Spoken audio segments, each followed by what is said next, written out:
You may not like it, but you better learn how. Cause it's your turn now. Now you start.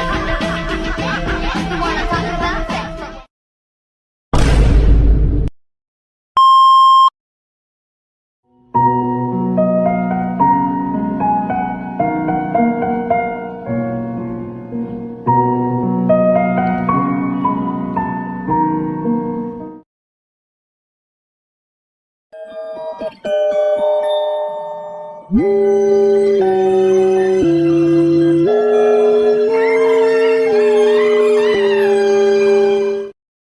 Did somebody say just ding dong?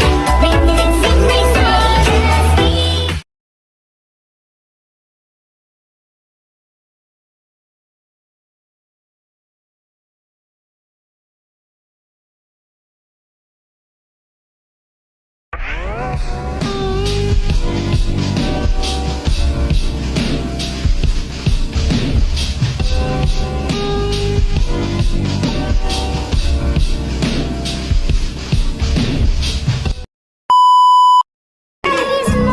See if you can tell which of these pigs is your mother and father. There must be a mistake. None of these pigs are my mom or dad.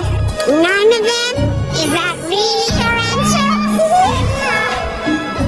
I believe this time. I promise you will love me. Just relax tonight with me. She till I die, all these call me. Rubbing on her thighs, she say wait for her.